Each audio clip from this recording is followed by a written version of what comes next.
What the hell happened up here?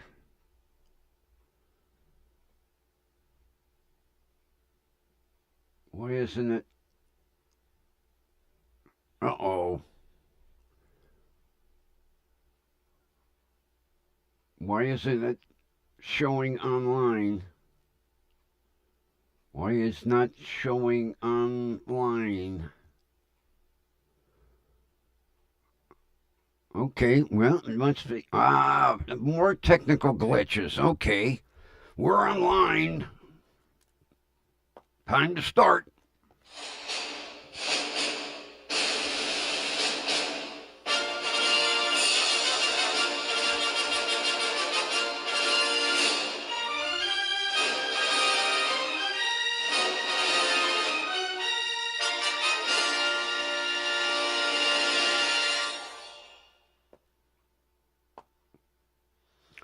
From the WDWL TV multiplex, live from the Red Studio, with great anticipation, we bring you the pride of the station, the grumpy old man, and the grumpy vulture. Would you like to take a bow? You would. Okay, take a bow. Remember, banner up. Banner up. That's it. Banner up. Okay, and you return with banner up. Okay. You only have to wear this now for another year and a half. Oh, back in your. Oh, your spotlight isn't on. There you go. Back in your spotlight. Look at the camera. Let me move this out of the way. Oh, God. Oh, shit. Almost knocked the tablet off. Oh, come on. Holy shit. I can't afford to do that. Almost knocked the tablet on the floor. Okay. I hope this mic sounds okay because I've had technical difficulties. The other mic, for some reason, wouldn't turn on. I don't know. It just. I mean, I'm not talking the flashing lights. The mic would not come on. I unplugged the USB back in the back. I unplugged the USB down there. I tried it on a different plug. I don't know what happened from last night to now. So luckily I got this one as a standby. And then usually up in the corner, right? That corner that you can't see, over YouTube and Faceplant, it will say online. I start and the online disappeared. I was like, now what? But then good old Kathy showed up and I'm online. I don't know what the hell is going on. What I need to do, I've got to get Studio One back up and running. And then revamp this studio because I don't know. I got cables and the back of the console looks like a giant octopus. More cables and wires and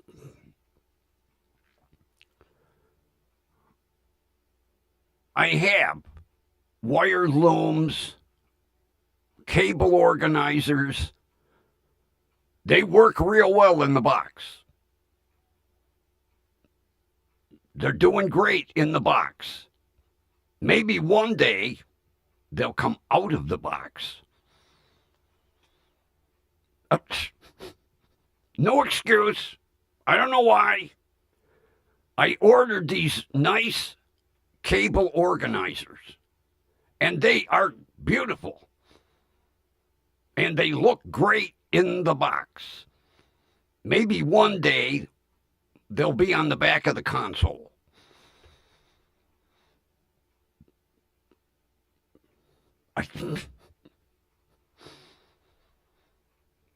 That same thing. I have yet to put the LED lights around the two TVs. I ordered the kits.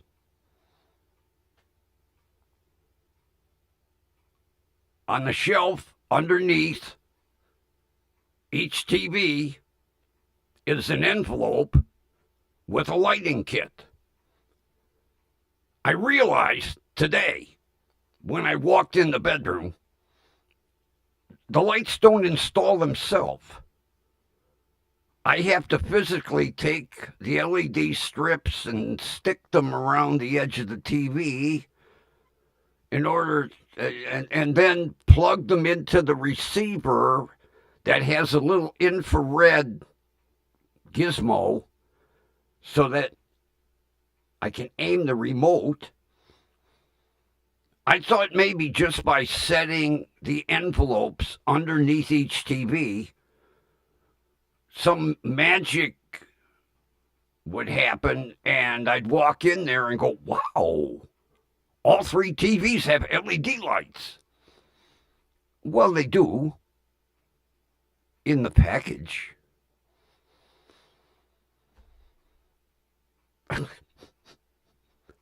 I got too many projects. That's part of the problem. I got too many projects. For some reason, hang on. This one is headphone, I believe. Headphone, okay. And then this one should be, this mic still don't sound right to me. I don't know why. 1, 2, 3, 1, 2, 3. I think that's where I had it set. Yeah. I don't know why it don't sound right.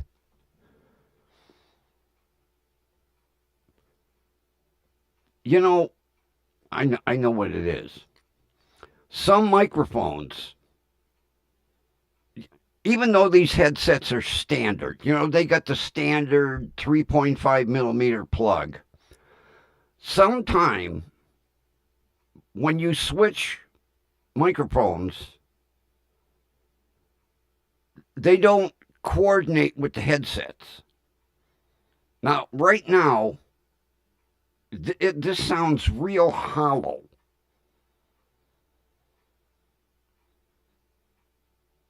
It sounds all right on your end? To me, it sounds like I'm talking into a garbage can. That's what I'm getting. And unfortunately, I have no way of hearing what's being transmitted to you. I don't know, maybe it's just I'm not used to, the other mic I was using constantly. But to me, it sounds like I'm talking into a wastebasket. So as long as it sounds all right on your end, okay. It's just I'll have to get used to this microphone, that's all. I'm glad I had it for a backup. Although, like I don't have backup microphones. Jesus Christ, everywhere I look, there's a microphone. But part of the problem is the mounts. Now this one, luckily, I had it mounted to the arm, just in case of an emergency. The other microphones are not mounted to arms. So it's a pain in the ass switching a mic because you've got all this hardware to contend with, getting it readjusted, and then making sure that you've got the right adapter to thread in here.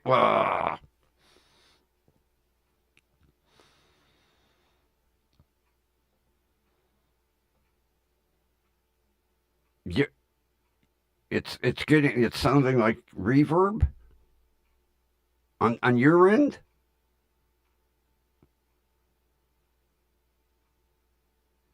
Oh shit! Don't tell me this microphone is acting up too. Are you getting like an echo?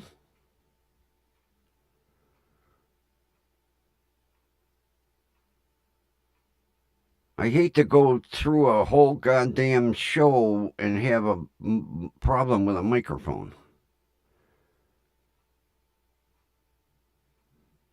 Oh, for Christ's sake.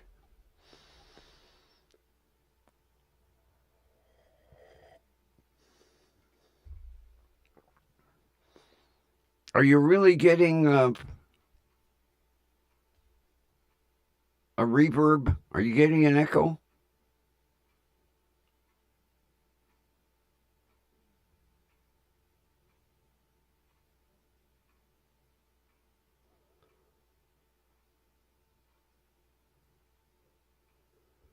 What? No, hey,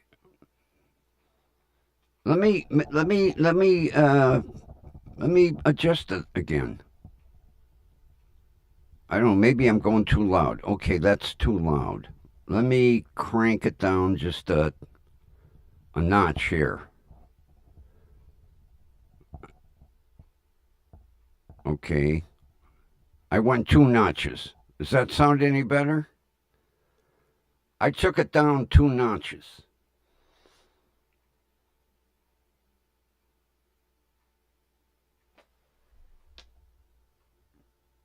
Yeah, it's down 2 notches from where I had it set, where I thought it was working. Well, hopefully it's just for tonight. I hope to figure out the problem on the other, because oh man, if that mic is going haywire, that's really going to break my heart. That's a hell of a mic. Not just because it flashes color. It's been a perfect mic up until now.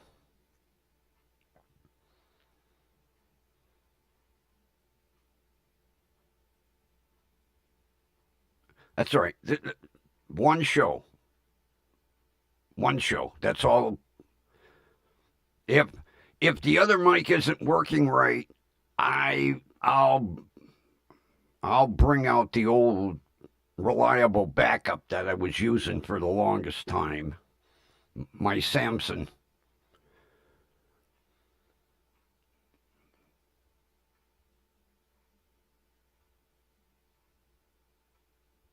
Now, why did I quit using the Samson?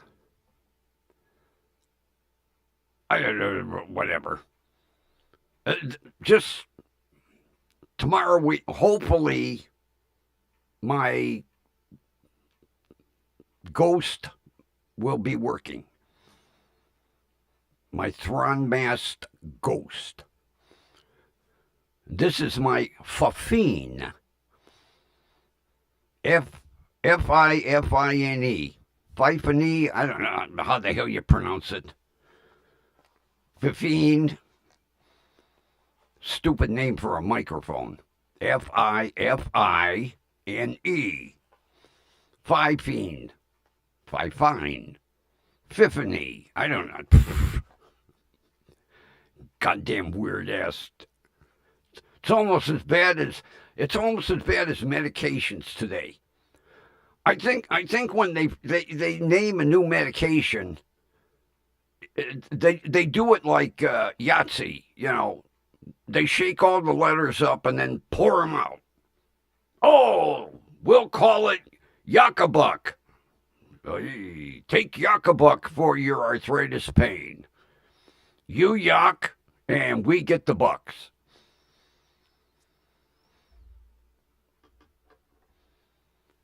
I never heard such stupid names for medication as I am hearing lately.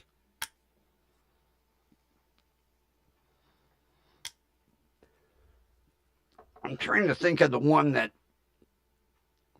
I was just on before I stopped watching videos.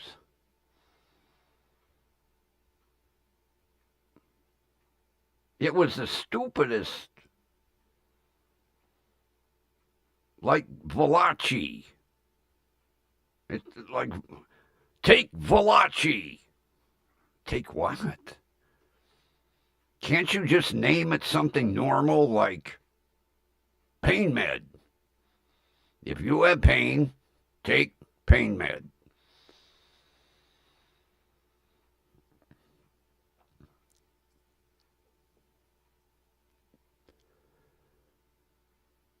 And you would think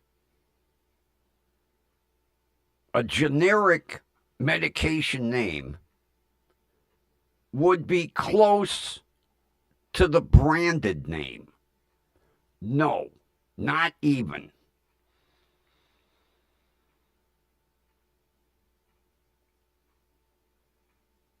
You know, like the nerve stabilizer I take. If I get the branded, it's called Neurontin. If I get the generic, it's called gabapentin. Now, you would think, okay, Neurontin, maybe Neurontex, something like that. No.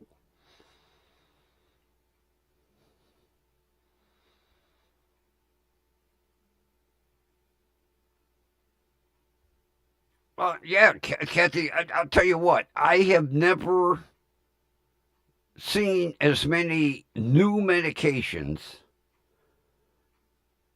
as I've been seeing lately, and the stupidest ass names. It's ridiculous. I don't know how they come up with these names. But it's stupid. You know, years ago, they would take, like, say, you have a scientist that's heading a group at MIT. And then you have a scientist that's heading a group at UCLA. And this scientist's name is Martin. And this scientist's name is Johnson. They used to take, like, the MAR and JON, and the medication would be called Marjon. A salute to both of the teams that developed and tested the medication. Now, like I say, it's like Yahtzee. Okay, shake the letters up, or Scrabble.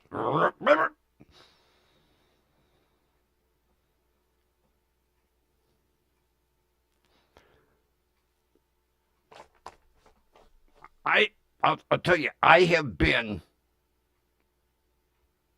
on gabapentin for years. I have been on it so long that I am at the maximum dosage medically allowed. They can't go any higher. I mean, I'm at the top of the mountain. I I reached the summit. And part of the problem is, I have been on it for so long, I'm slowly developing an immunity. And now my pain management doctor's scratching his head going, what the hell are we going to do now? Not to mention the goddamn DEA wants my medication cut by 50%.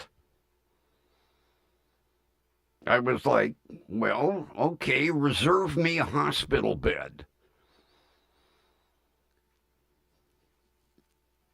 Because that's where the fuck I'll be. I'm having a problem regulating pain the way it is, and now you want to reduce by 50%? Okay, Doc. You want to trade bodies when you do that?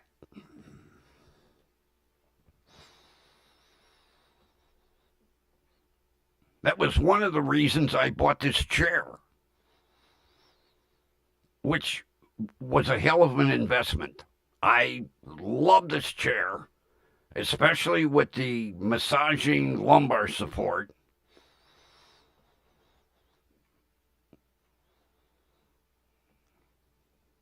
As a matter of fact, both of my pain medications, I'm at the summit. I can't go any higher. I've climbed Everest and I'm waving the flag.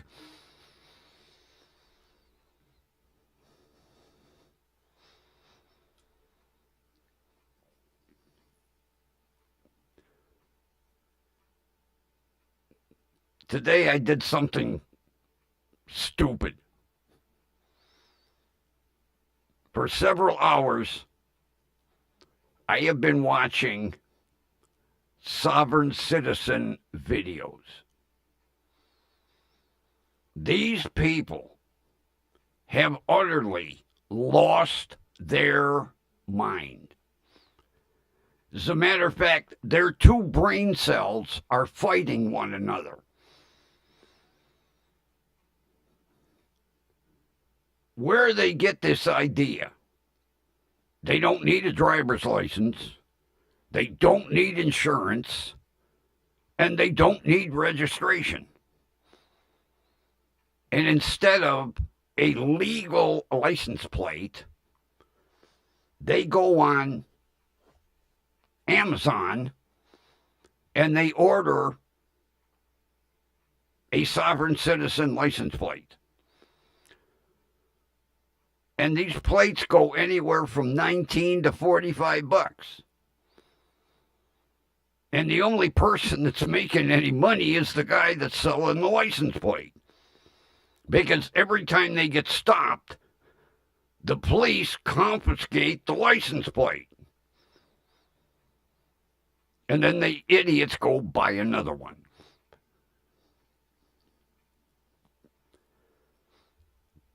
But after watching all the sovereign citizen videos, I finally discovered how you understand their thinking. First of all, in the morning, you sit down and you eat a big bowl of crayons and lead paint chips. Then you wash it down with a warm bowl of cheap soup. And after breakfast, you then go on YouTube and you watch every YouTube video dedicated to sovereign citizens, and once you have watched all the videos, you are then a graduate of the YouTube Sovereign Citizen University.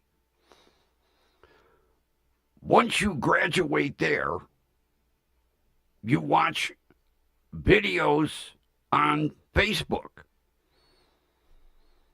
And once you've watched every video on Facebook, you become a graduate of the Facebook School of Sovereignty Law.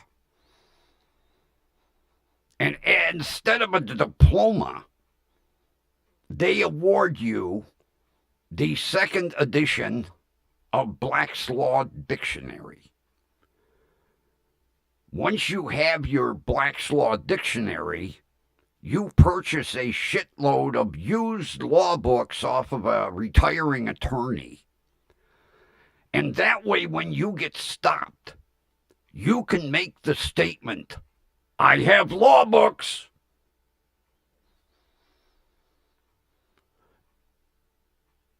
And you practice the statement, I do not consent. And then, holy shit, call EMS. Call EMS. Hurry. I'm having a heart attack here. Look who's here. Holy shit. I know you watched last night's video, didn't you? Didn't you? You watched last night's show when I said, oh, I think somebody abandoned me. Yeah, we got a new name in the crowd tonight. Oodles of Toodles.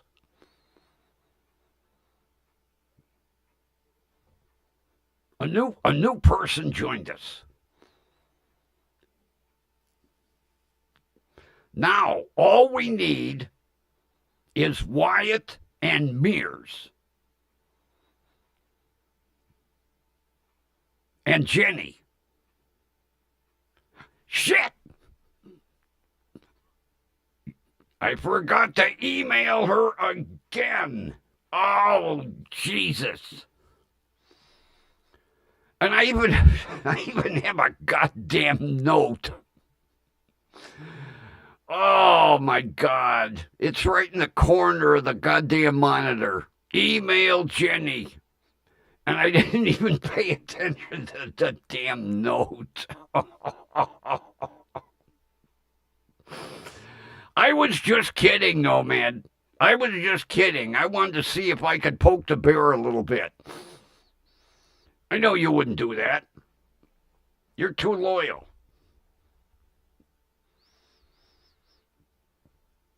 I know the goddamn time change has got you all screwed up over there. And then that damn thing called work. But I've been worried about Jenny. We haven't seen Jenny for 4 days. She was...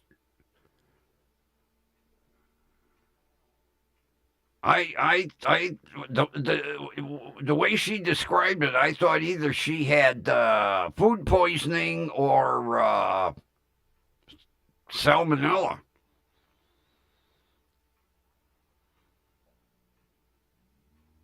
And I forgot to email her, damn it. And I even wrote a note.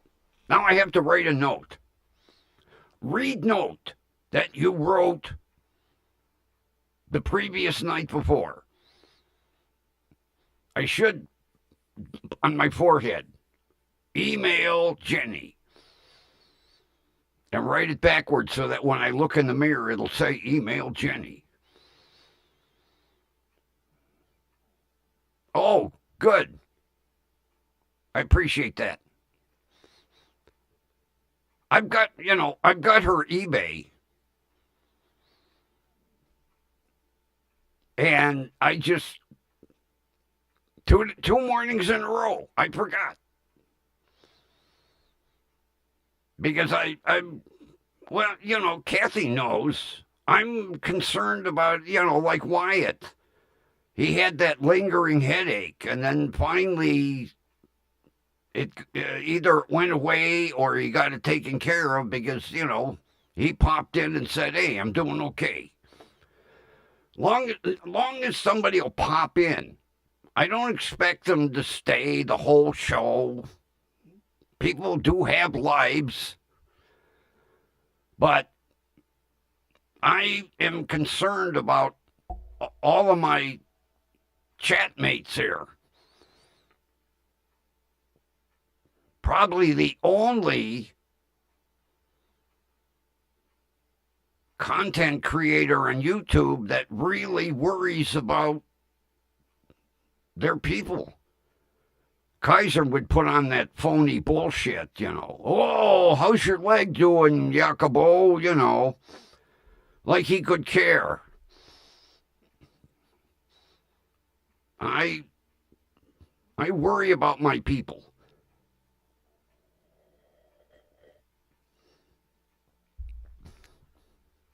And I know, it's late over there across the pond. So I've been understanding. I just wanted to screw with you last night. Like, oh, somebody abandoned me now. You're my biggest promoter. I know you wouldn't do that. But it was fun to screw with you.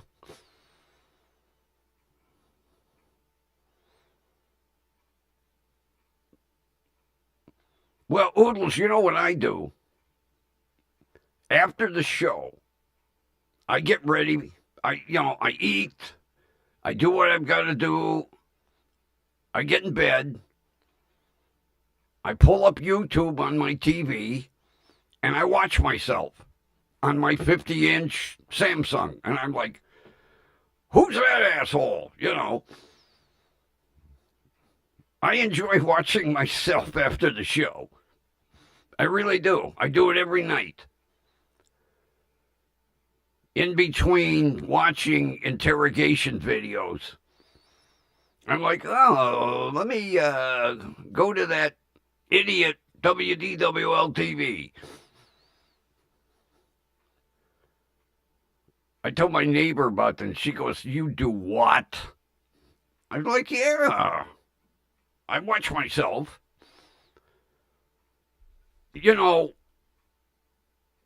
Perfect example.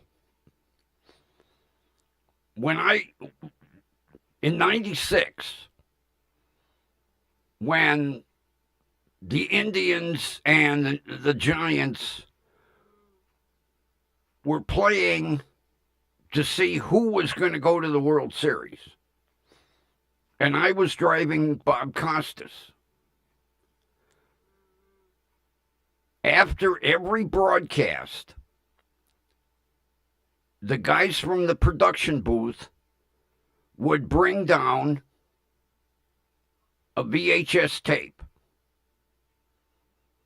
And he carried a small VHS tape player that he would plug in to the TV in his hotel room. And he would watch the broadcast and critique himself. Because the one day I asked him, I said, what do you do with them tapes? And he said, I carry a small VHS player. And I plug it into the TV in the hotel, and I critique myself. And he made notes so that he would correct himself the next time he was on TV. Like, you're not looking at the camera enough. Look at the camera when you're talking. Or do this and don't do that. Every night, he religiously would critique himself. So I watch, not so much to critique myself, because this isn't no NBC production here, but just to see what I look like on a 50-inch TV and how the backgrounds look. As a matter of fact, I found 2 more like this from different angles, and I bought them today. They should be here in a week. It's this studio with different angles. So I will have, like, I need 3, I'll have 3 of this with different angles. And wait until you see the other 2 I ordered. Oh, God, I'm going to have fun with them too. Oh, yeah. I spotted 2 of the neatest backgrounds. I am going to have a shitload of fun with them. Like, I need 5 more of these backgrounds. I've got 30 of them. One. I keep saying, one day I'm going to set that device up that I bought. It's for a photography studio. It's 2 tripods and a crossbar. And it's made for these backgrounds. What I'm going to do, I'm going to hang all the backgrounds up. And then when I want to change them, I just flip them over. Because these are a pain in the ass. Here, I've got 10 clips up here. And it's a pain in the ass unclipping. And then when I put the new one up, I got to make sure that, it's square and straight and there's no creases. What I really need to do, I need to press each one of these. When I get that unit set up, I'll get the old ironing board out because, like here, you can see the creases. Because when I get them, they're folded up in a little square. And then I'm going to unfold them. And some of them, when I hang them up, after a day or 2, all the wrinkles will come out. Lately, so when I get that photo studio bar set up, I'll get the old ironing board out, press all the creases out, hang it up, and that way, if I want to change a background, it'll take like 15 seconds. I'll just flip it over. Of course, I don't know how I'm going to hang the on-air sign. I think I'll do away with the vulture sun catcher and the license plates.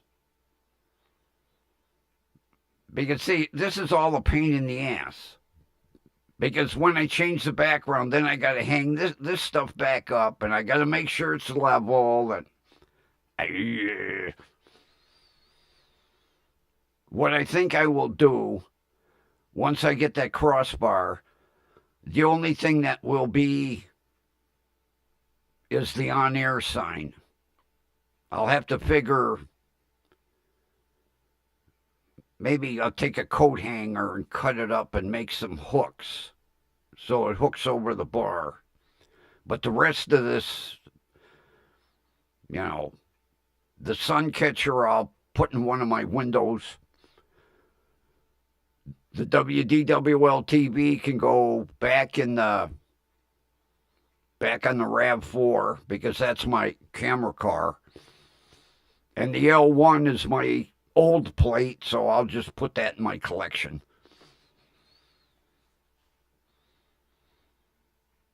You make it a lot easier to change a background.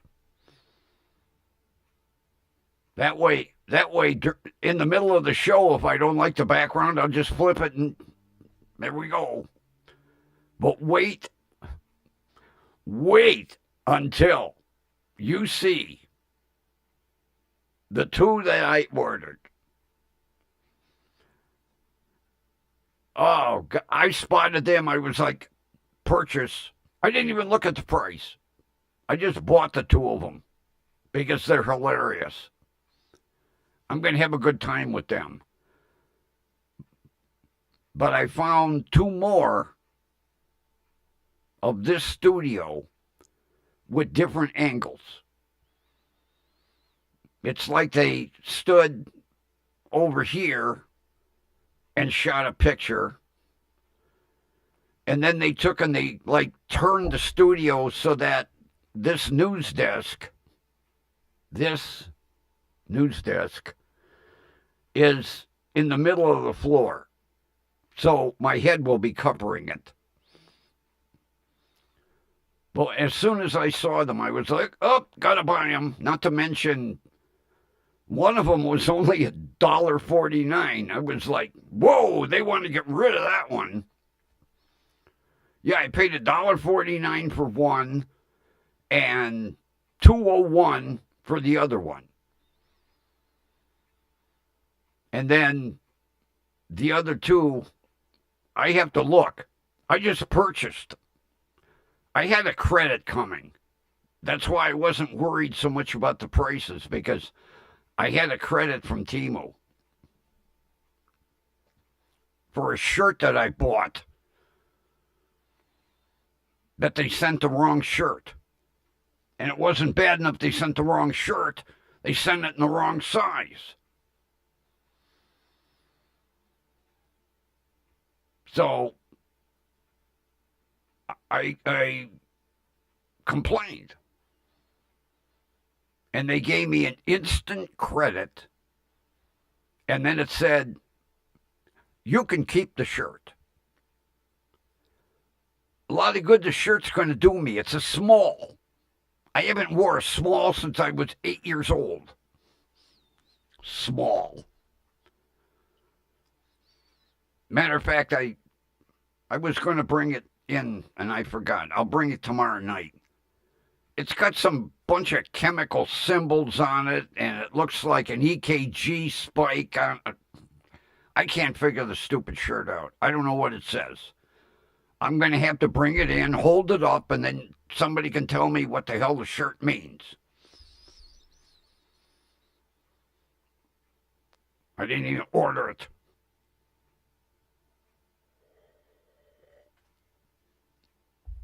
Although I did luck out. Because the shirt that it was supposed to be, I found one $3 cheaper from a different seller. So I reordered it from a different person. I hope it's not the same person with a different selling name. Like on eBay.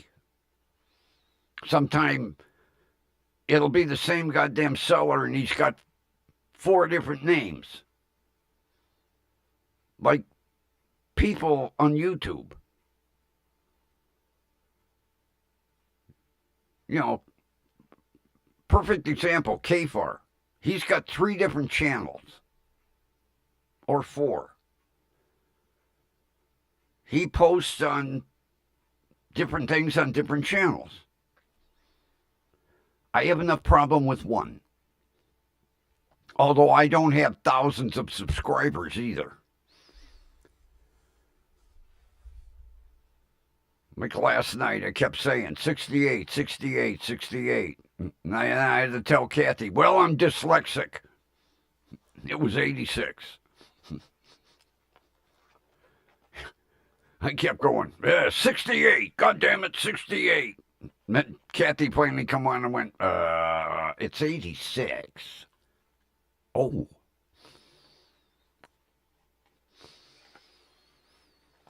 Oops. I'm bitching about trying to get to 100 subscribers, and instead of saying 86, I'm saying 68, going, shit, I'm never going to get to 100. And at the rate I'm going, I'm never going to get to 100.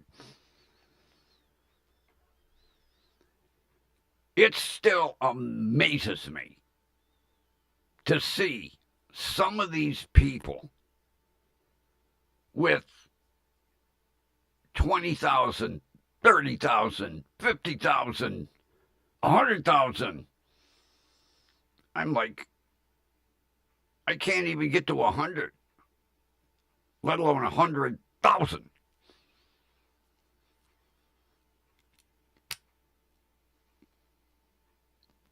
I would like to get enough subscribers.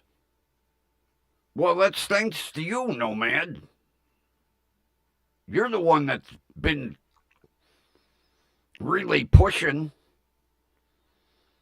What did I get? What you get me? What 30 subscribers? Is that what we went to? I know it was unreal, and I know Kathy. She posts. Oops, easy. Quit talking with your hands. You're not Italian.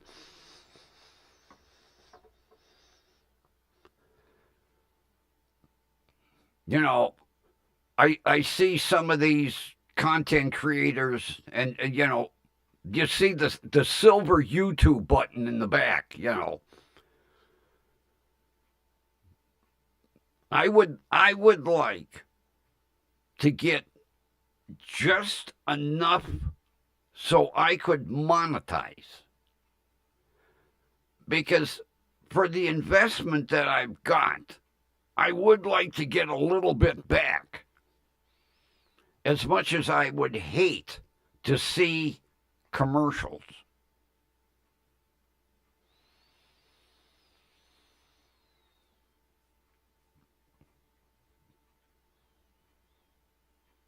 Yeah, I keep forgetting, Oodles. I've had many people tell me, hashtag, hashtag, hashtag. I forget. I really do. If I did that, yeah, it would help boost things.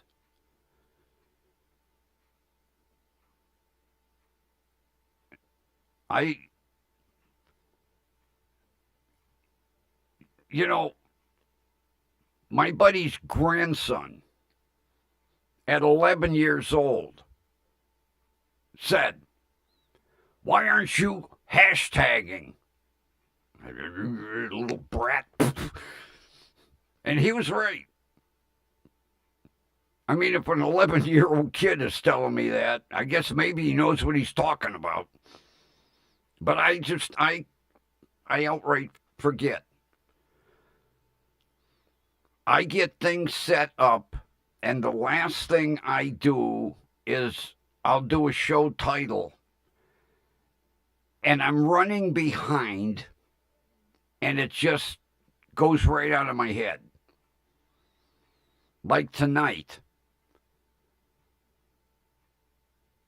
I think when I realized I don't pay attention to time, I looked at the clock and it was 6:45, and I was like, holy shit.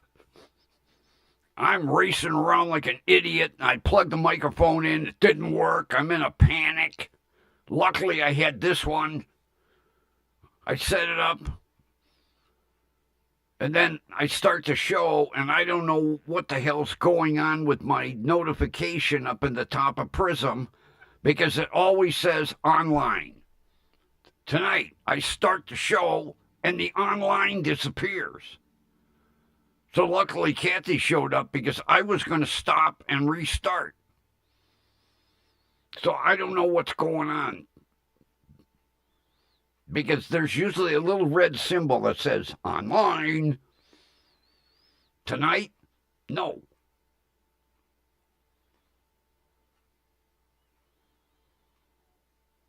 No online. Microphone takes a shit at 6:45. I was like, if I'd have had hair, I'd have pulled it out. I don't dare pull this out.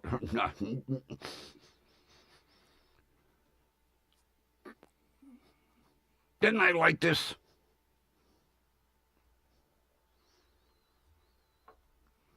Take two.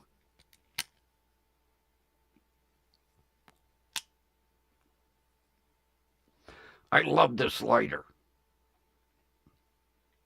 It's the handiest, neatest. I like toys. So this one, it's got this little push lever. Come on. Now it won't work. And then when you want it, not to mention you can see how much fluid's in it. Like Timu, $4.85. I love it. It's a toy. I love toys.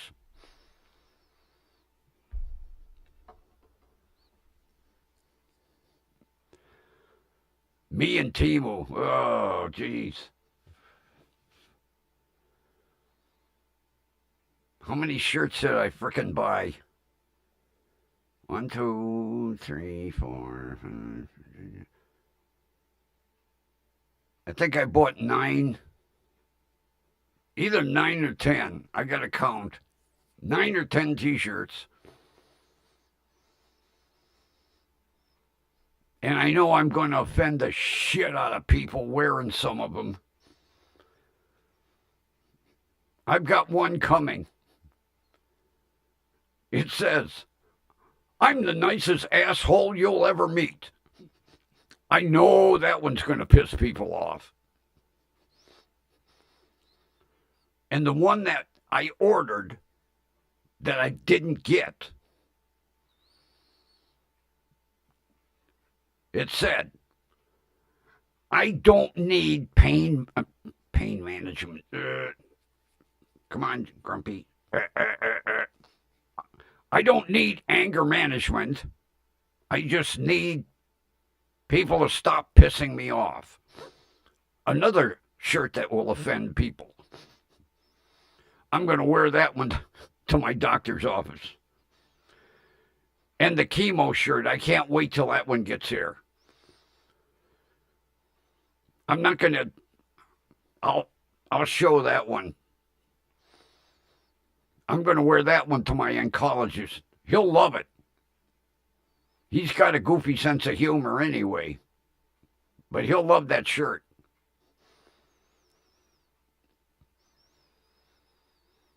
Oh, yeah, the one I ordered yesterday. It says, it's Mr. Asshole to you. Another one that'll piss people off. I have a sick sense of humor. Not to mention, none of these shirts cost me more than $5.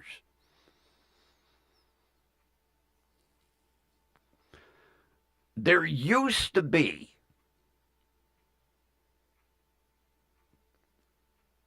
an outfit that you could walk in and buy a t-shirt with whatever you wanted it to say. They made it while you waited. And why they went out of business, I'll never know. And Kathy will know this. Daffy Dan's.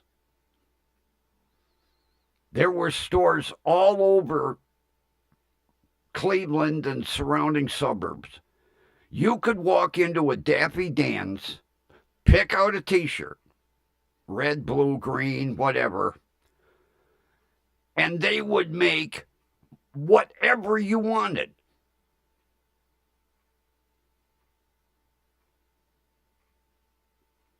They didn't care. You could make one of the most offensive t-shirts ever. And they had a big giant, it was a flat plate, and it was an iron. And they'd line up all the letters and glue them to the shirt. and you'd walk out with a custom-made T-shirt. And there was not one time when I would go into a Daffy Dan's, which there was one not that far from me, that there weren't at least 5 or 6 people in the store waiting to get a T-shirt made. Remember Daffy Dan's? Remember Daffy Dan? He had hair down to his ass. He was on Houlihan and Big Chuck, or Big Chuck and Little John. He opened one store and people went berserk. He ended up opening, like, I think he had 10 stores at one time. And then all of a sudden, they were gone. And he had a novel idea. T-shirt while you wait. And his slogan was, because on the sleeve, they would put a double D. And his slogan was, it's not a real T-shirt unless it has Daffy Dan's on the sleeve.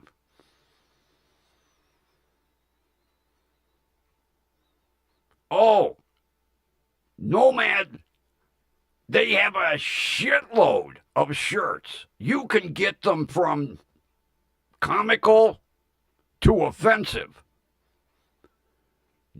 What I do is I type in T-shirts for men clearance and then go down the line, and at the bottom it will say comical, humorous, offensive. They must have 1,000 T-shirts to choose from. I'm getting hung up. I got to quit looking because I buy at least one every day. I'm up to 10 already.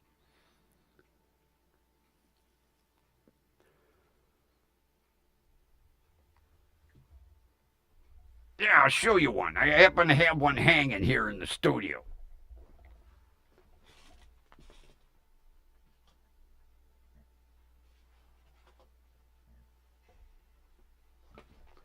Matter of fact, this was the first one I ordered.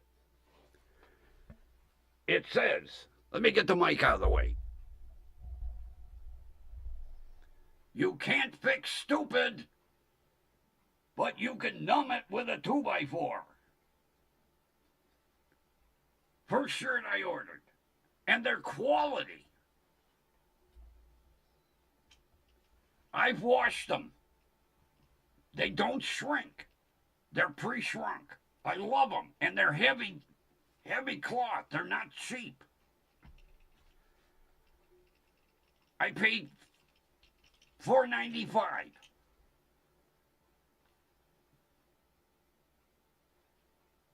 And they have a shitload of T-shirts.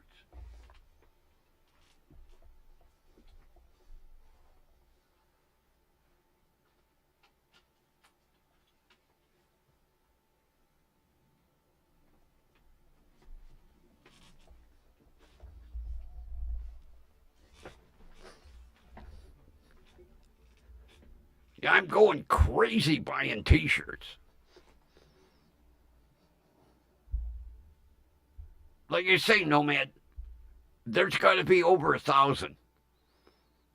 And they're in categories. And me, I go to the offensive. And believe me, I've got a bunch of offensive shirts coming. I really do.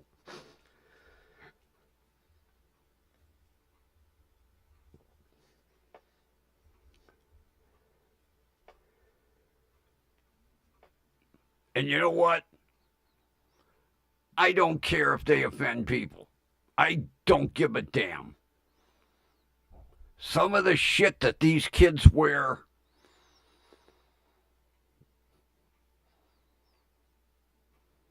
I've seen some offensive T-shirts. The ones that I'm buying are mild compared to some of the shit I've seen kids wearing. I look at them shirts and I think to myself, your parents let you out of the house wearing that? Matter of fact, somebody going to say that to me. Your parents let you out of the house wearing that? Mm-hmm.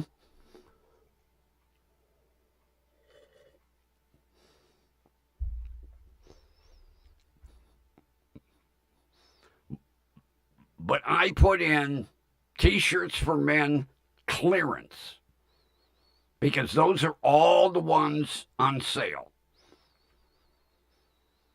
And oh yeah, like I'd say, I've ordered 10 shirts. Easily. I ordered 2 more today.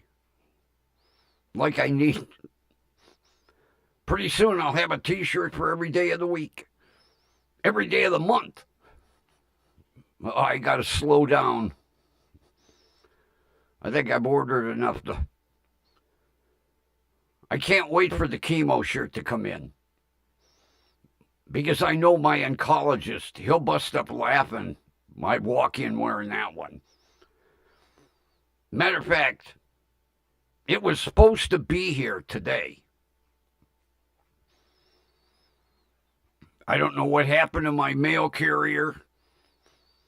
At 6 o'clock, I looked. I still didn't have any mail. So I don't know what happened because usually any packages I usually have between 1 and 2 o'clock. Not today. I got 2 T-shirts that were supposed to be here today, one of them being the chemo shirt. So I won't see them till Monday now.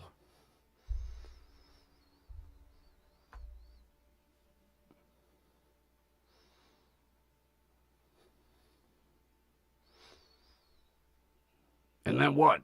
Tomorrow's Easter? Is it tomorrow Easter? I don't even.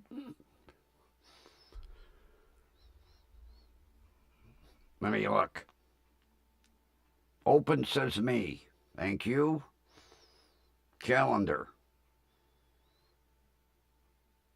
Yep. Tomorrow's Easter. And Easter Monday. Now, does that mean we won't have mail delivery on Monday? I don't know if that's a postal holiday or not.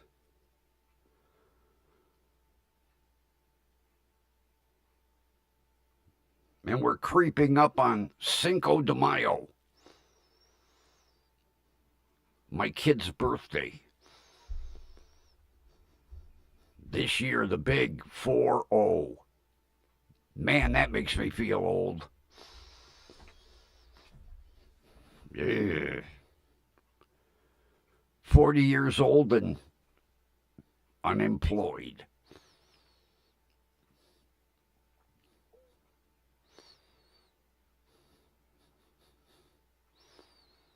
See, I don't even pay attention to, tomorrow's just another day. You're not working tomorrow? Good for you. Good for you.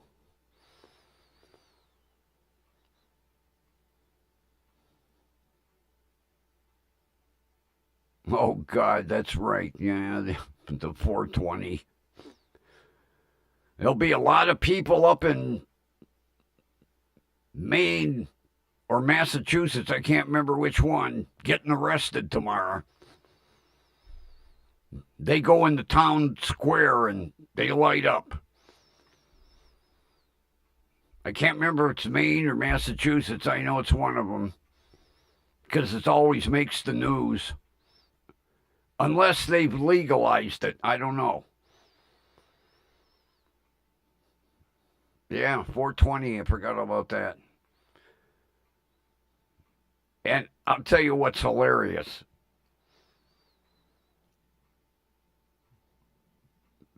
With Cinco de Mayo,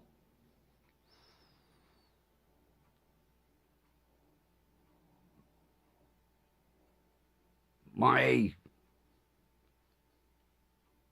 ex-stepdaughter, who was my stepdaughter at the time, she was dating a kid that was either Spanish or Puerto Rican. They celebrated Cinco de Mayo. They'd have a party. Well, when he was young, she would take him to the party. And he thought, because that's his birthday, that they were celebrating his birthday. Until he got old enough to find out they weren't celebrating his birthday, they were celebrating Cinco de Mayo.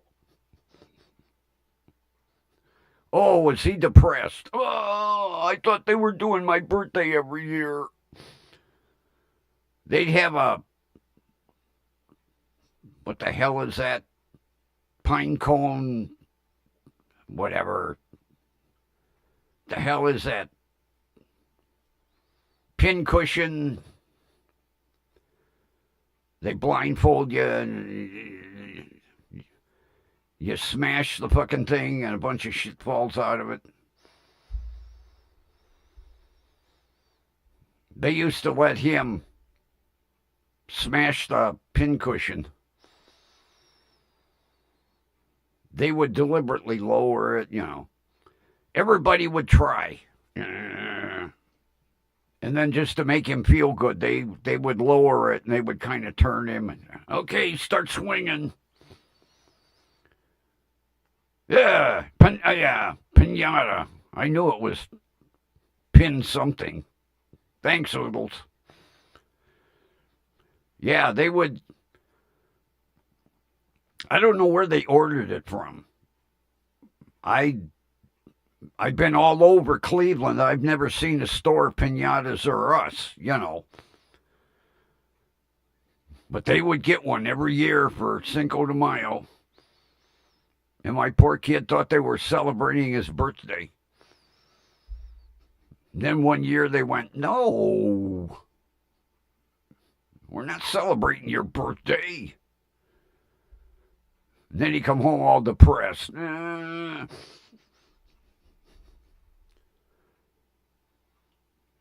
As a matter of fact, you know, I had no idea. I didn't even, that was the farthest thing from my mind. And then when she started dating this guy,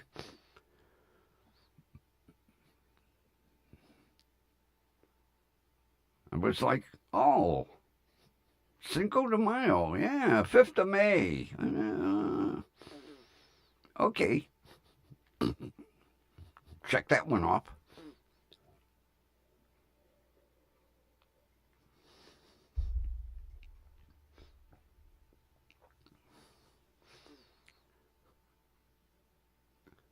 I was in the delivery room.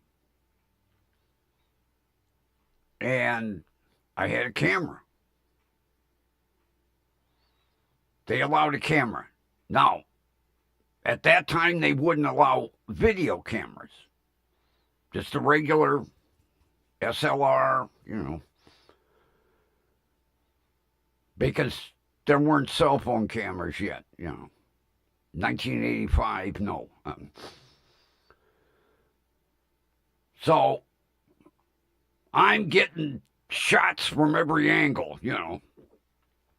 And my wife is screaming, no, I ain't taking no pictures like that. You know,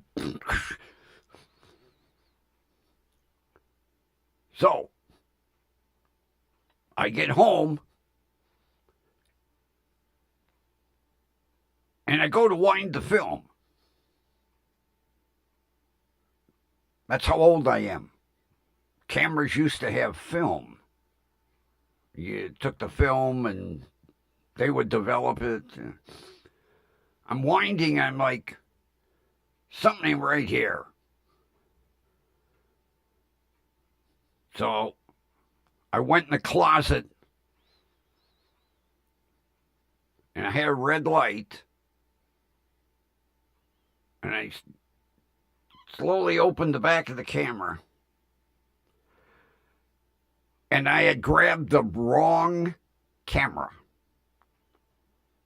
And the one I had no film, which pissed me off, but oh, was my wife happy. Jeez. I'm click, click. I'm like, Doc, can you get out of the way a little bit? She's screaming. You ain't taking pictures down there? Yes, I am. Then I told her, I said, oh, you lucked out. Dumbass me, I grabbed the wrong camera.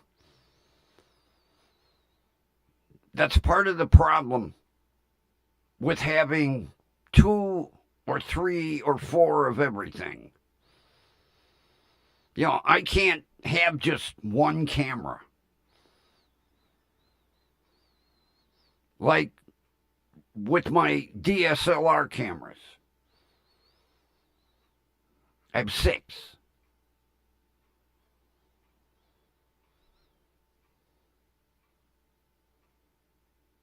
Like I need 6. You can only shoot one at a time. 6. Cell phones, 2. Now, the reason I have 2 cell phones is because if I break one, I have a backup. Because I don't have one of them landlines anymore. So, yeah, I can justify 2 cell phones. 6 DSLR cameras, well, see, the problem is, you buy the first one.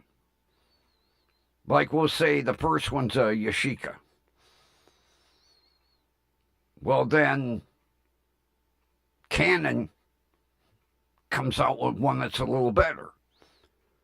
So you buy that one. And then Yashica comes out with a better one. So you buy that. And finally, when I got the camera 6, I said, that's it. Because cameras are like cell phones. Every year, they come out with a new model. Like iPhone. Oh, well, we put a little better lens on the camera, and we gave you a little bit more memory, so we'll call it iPhone 16. And your 15 is now obsolete.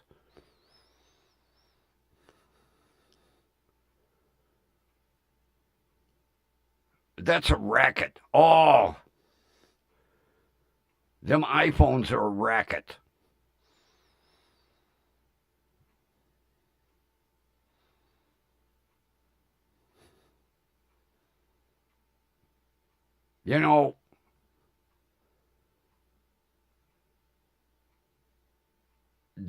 Every year,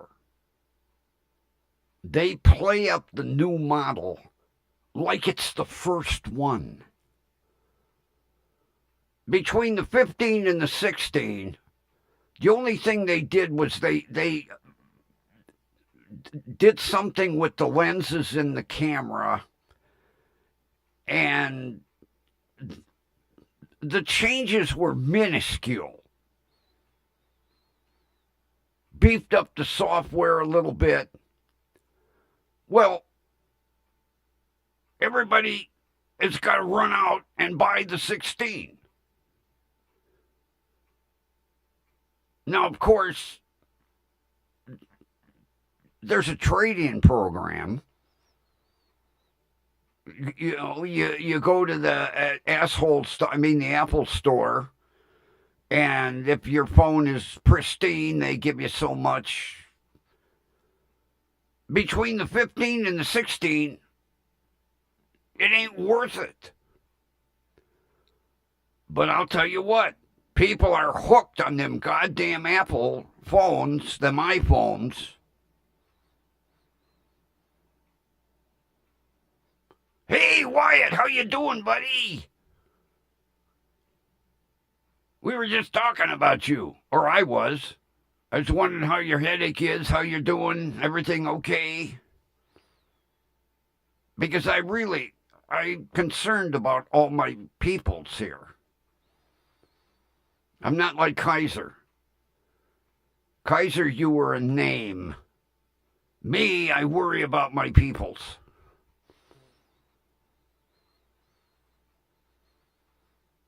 And you know, like my friend's daughter, thank God she'll be graduating soon. All through junior high and high school, she was in a clique. And most of the girls had parents with money. So little Miss Prissy, when the newest iPhone would come out, she had to have the new one. Well, then, everybody in the clique had to get the new iPhone. And my friend does not have money. But if you don't have the newest iPhone, you get ostracized.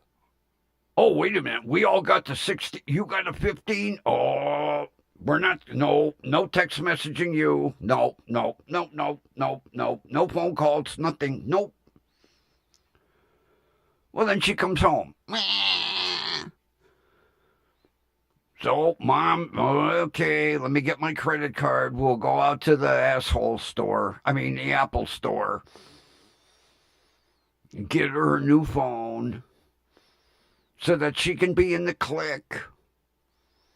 Come to school the next day. Look, I got the 16. Well, which one do you have? Because, we all got the Pro Max. Oh. Well, I just got the Pro. We're going to have to discuss this. Girls, Pro Max, Max. Okay, this time. Okay, this time only. Next time.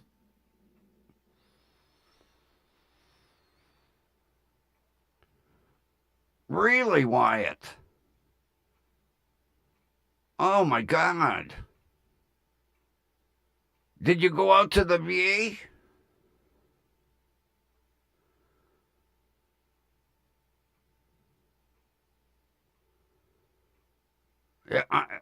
Obviously, they didn't really help you too much. If you still got that fucking headache.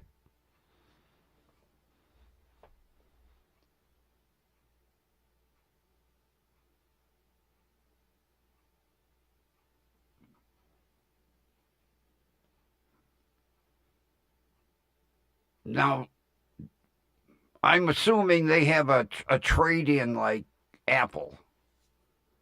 Just about everybody has a trade-in program. As long as your phone is pristine and, they can blitz it and reset it to factory, most of the time they'll give you a pretty decent deal. Because they know they got you. You're going to upgrade, and they probably like, well, you're going to have to extend your contract another year. Oh, okay. Give me that new iPhone.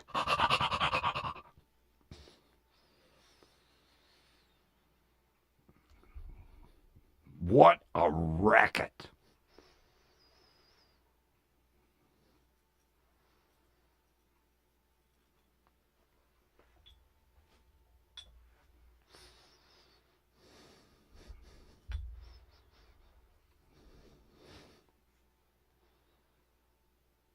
Motorola Moto G stylus. Android.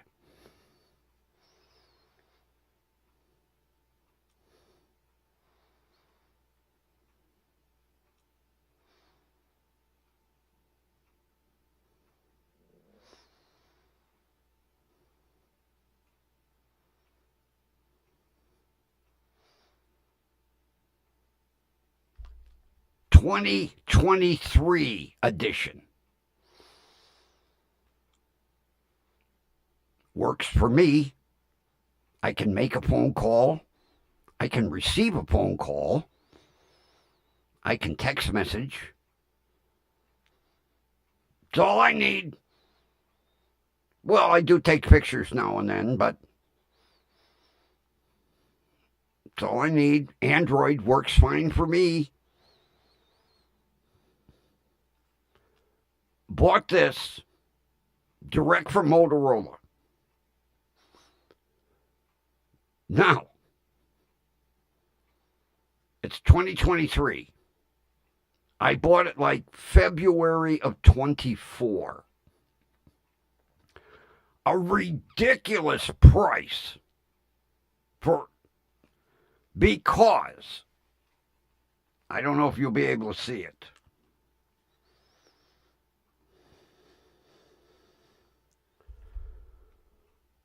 Probably not. Cosmic green. Special color. Motorola thought it would really sell. Nope. Nobody wanted cosmic green. Phone was a year old. Brand new now. Unlocked. $200.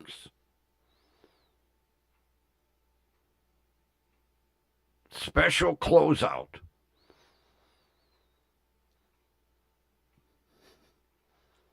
When I got it, I called Consumer Cellular and I said, I got a new phone.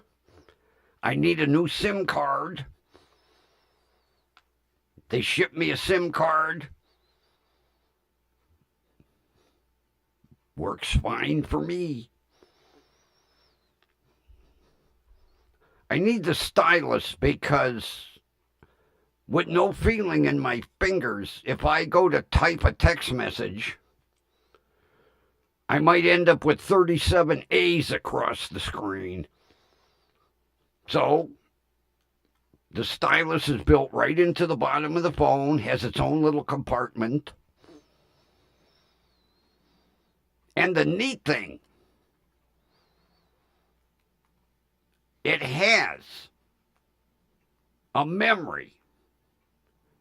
So, if I'm texting in the bedroom and I forget to put the stylus in the phone and I go into the kitchen, I get a pop-up message that says, stylus in bedroom.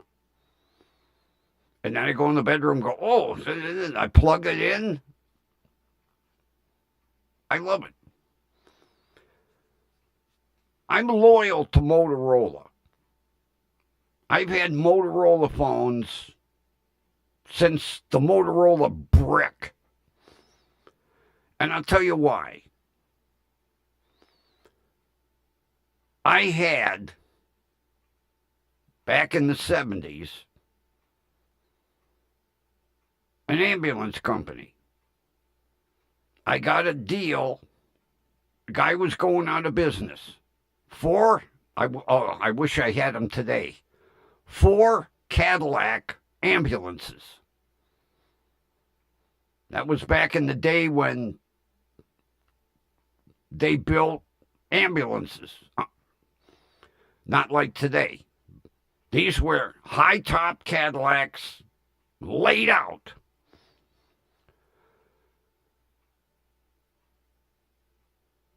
I needed two-way radios.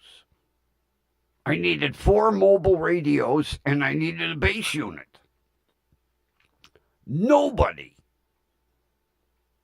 would give me credit. None of the radio manufacturers would extend me a deal, except Motorola.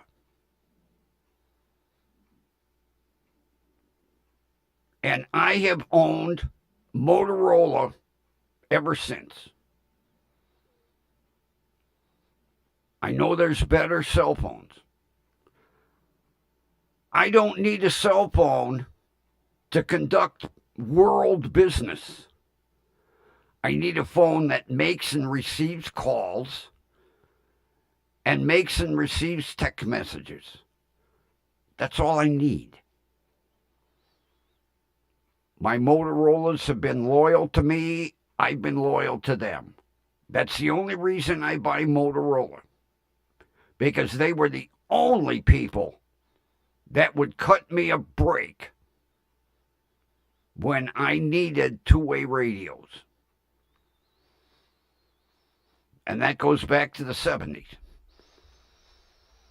And when Motorola came out with the brick, the first cell phone, I bought one. And I have it to this day. And every now and then I take it and I show it to the young kids and go, this was what we had for a cell phone. No cameras, no texting, nothing. It made a call, it received a call. Maybe. Because coverage sucked. Because there weren't hardly any towers. But I had my Motorola brick.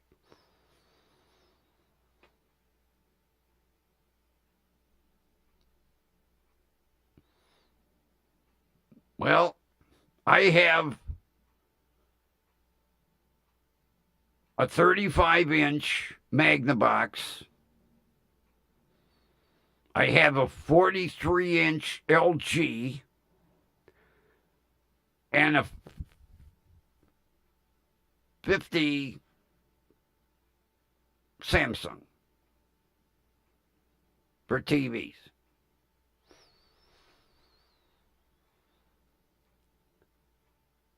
The LG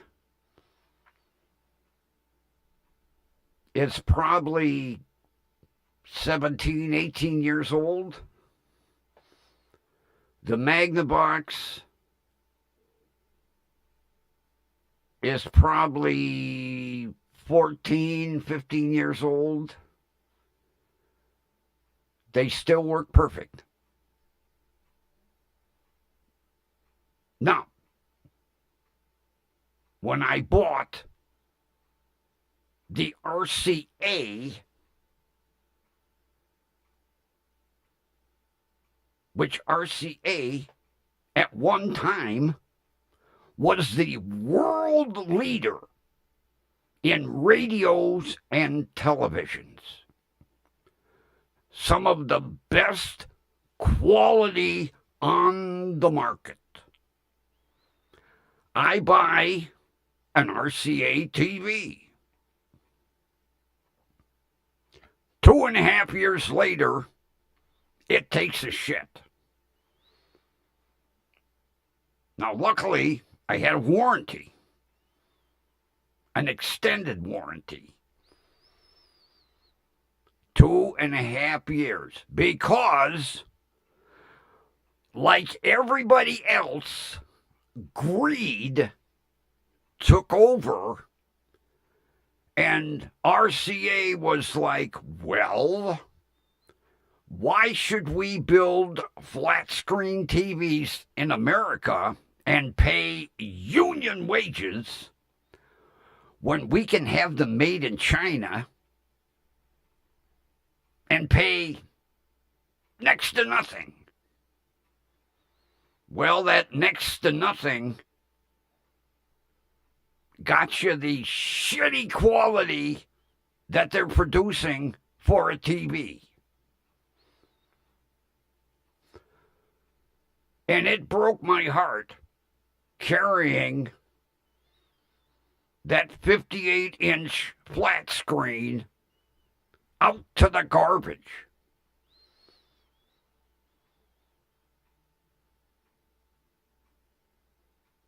And I bought RCA thinking they were still made with quality and craftsmanship. No, they're made with craftsmanship. So I researched because I did not want another Chinese-made TV. So I bought the Samsung. Because Samsung has an office in the United States, Samsung of America. And they own a plant in Mexico, which is supervised by Americans who conduct constant quality control checks.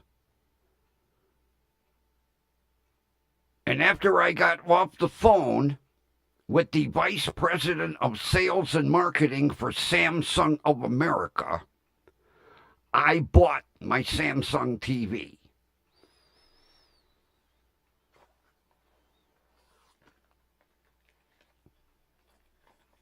And fingers crossed, I get at least 10 years out of it.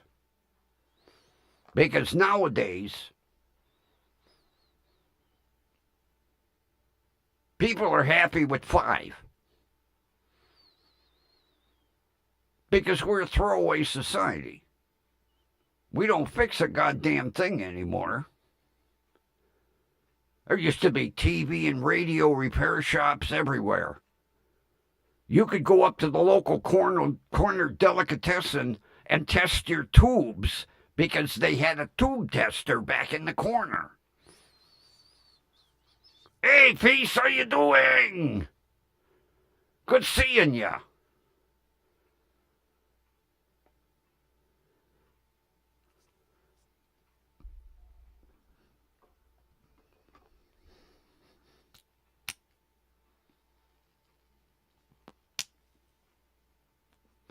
Only the oldsters would remember the tube testing machines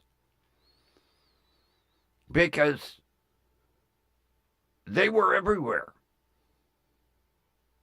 Same to you, Peace. I don't celebrate, but happy Easter to everybody. To me, it's just going to be a Sunday. No big deal. I know being Catholic, I should, It'd been so long since I stepped in a church. If I go in now, I'll get killed by a bolt of lightning. Priest will be standing outside the door going, "Don't you dare come in here. We need the roof."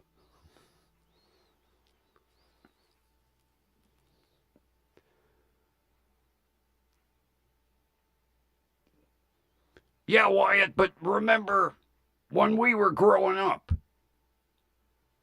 there were radio and TV repair shops everywhere. There was one, it's just up the street from me. As a matter of fact, what the guy did, he put an extension on the front of his house so that he could have his radio and TV repair shop.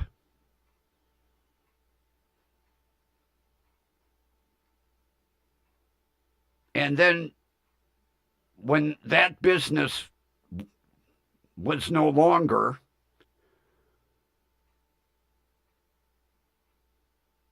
he just closed the place. And it's still there. The custom extension he built on his house is still there. And in the window, he has a picture of old radios and TVs. I don't know what he did with the storefront. Maybe he turned it into a big living room. I don't know. But, and every mom and pop deli had a tube testing machine somewhere in the building. And they sold TV tubes to make money. And you could test your tubes for free. Because I remember one time our TV went haywire, and my father had me draw a diagram where all the tubes went. And then he unplugged them all, and we went up and we tested each one. And we found out we had one bad rectifier tube, and he bought it at the deli. And we come home and we plugged them all back in, and the TV worked.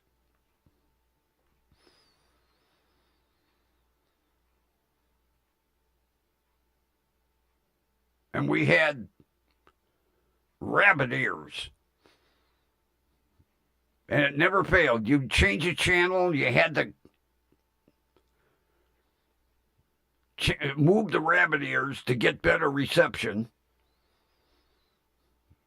And I remember one time, every time I let go, the TV went wacko. I had to stand there for the whole program.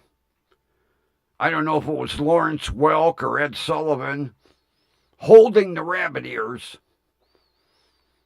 so we could get reception.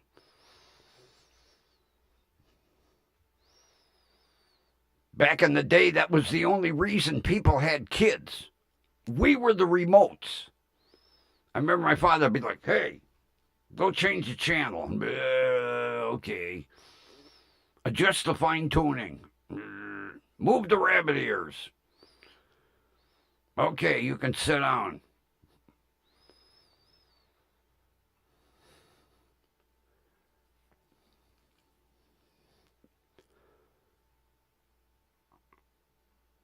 I'll tell you,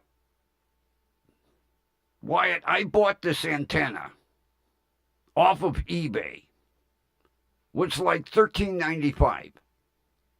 It says, brings in channels up to 600 miles away. You can mount it inside or outside. So what I did, it's got a little, like, L bracket. I stuck it in between the two windows. You know, on the double hung windows, you got that little gap at the top. I stuck the antenna right there. When I got my new TV stand, I hooked that antenna up to the LG. Within 15 minutes, I had 165 channels. Now, most of them are crap. But I got my local. Beautiful. That's all I need in case I want to watch the news. I don't watch local TV except for the news. So I got ABC, NBC, Fox, and CBS. Perfect. So I got the two TVs side by side in the bedroom. If I want to watch the news, I turn on the LG. If I want to watch YouTube, I turn on the Samsung. And soon,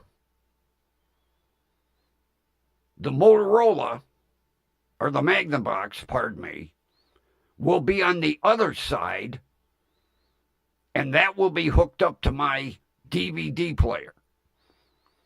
So I will have 3 TVs, like in kind of a semicircle, and I can watch whatever I want. My kid thinks I lost my mind. But this way, I don't have to screw with any of the TVs. Because if I hook that antenna to the Samsung, then you got to change the fucking settings.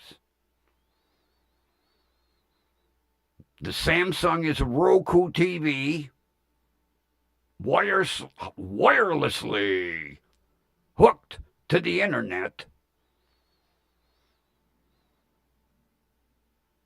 The LG has an antenna, and the Magnavox has a DVD player. All I have to do is turn any of them on. I don't have to change a setting on nothing. Not to mention now I make use of all 3 TVs, rather than have the 2 of them just sitting in a room.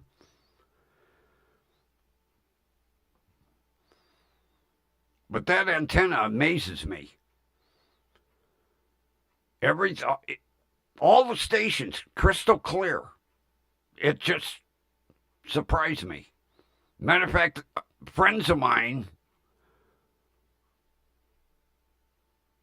they don't have cable. And the antenna that they had was crappy. So I told them, I said, buy this one. So they did. They listened to Grumpy. And they told me, man, do we get nice local TV off that antenna? I was like,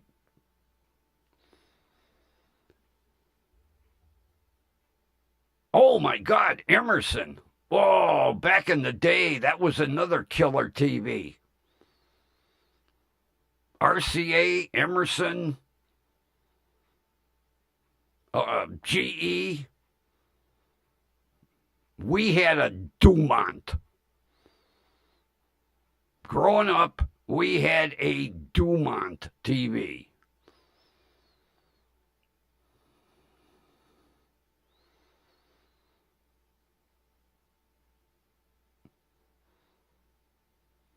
Yeah, now, I had a Roku box. That's what I had hooked to the LG. When I bought the Samsung, it's a Roku TV.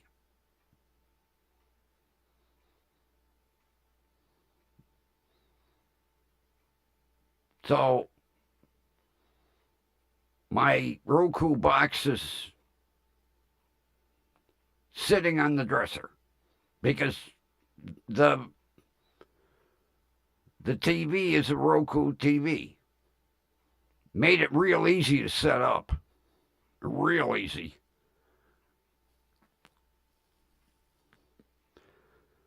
Well, Zenith was for people that had money. Because back in the day, Zenith was all handcrafted.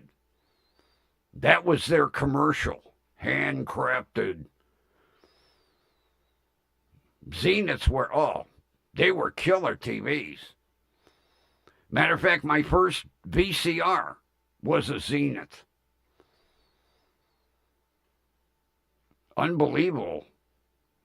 That thing lasted forever.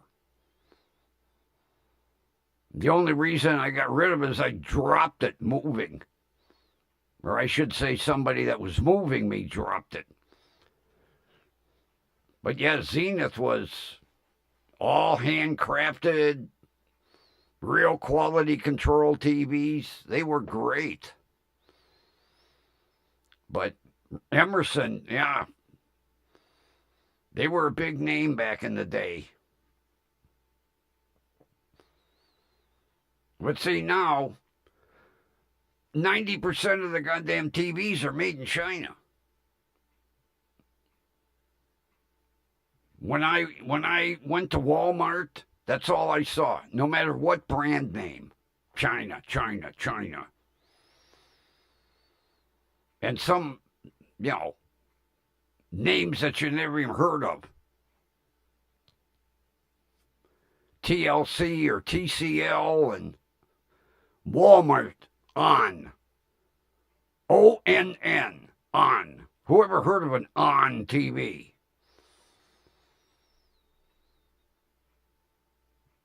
But after getting burned on that RCA, I didn't want no goddamn China-made TV anymore.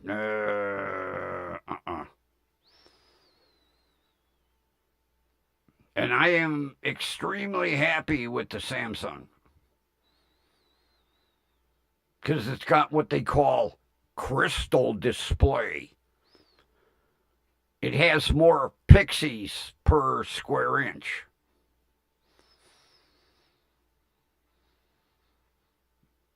It's killer. I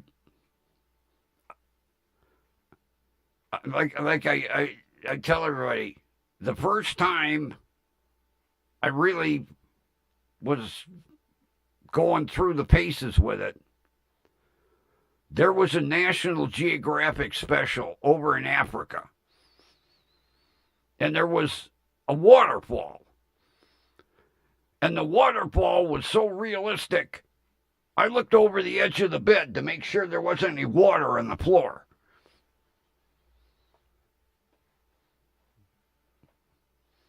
Any TVs made in Mexico, you can trust. Because the Mexicans are a little more quality conscious. Not to mention they make more than the Chinese.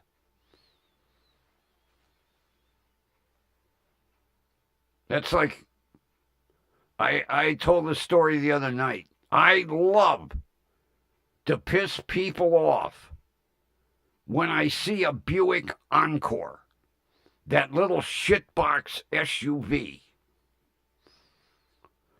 Because what people don't know is that is made in China. And it don't say nothing on the car. It will say on the sticker on the door, GM/SAIC.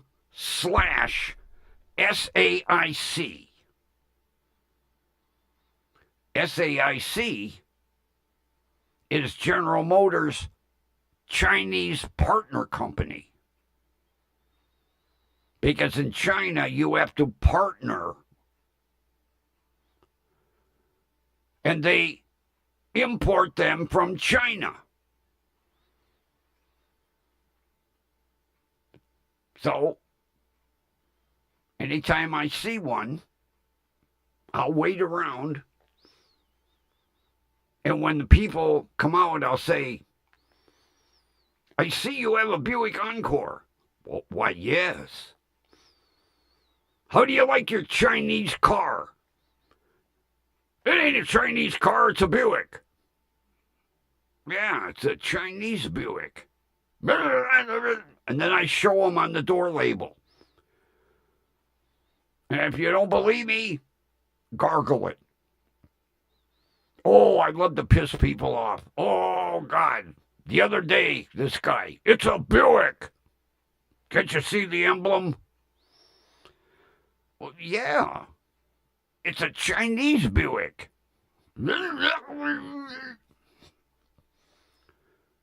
And then when they find out, they're pissed off.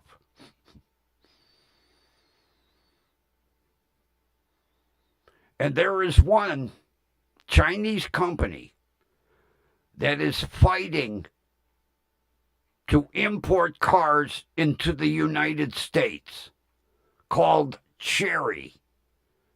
Chery. And pretty soon, in your local neighborhood, you will be seeing a Chery dealership. And those are cars directly from China, like the Buick Encore. Cherry. Keep that name in your head. You'll be seeing them. They're about that far away from tying up everything with the government. Because they didn't meet American crash standards. Go figure. So they had to re-engineer the cars to meet American crash standards. Because, see, over in China, they could give a fuck. Crumpled zones? Safety equipment?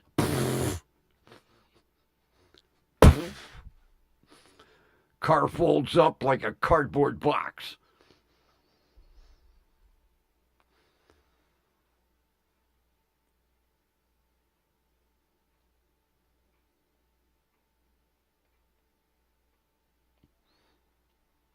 Yeah. And I'll tell you what, Wyatt. It was one of the biggest secrets because 90% of the dealers had no idea the Buick Encores were made in China. It was, talk about GM holding back information.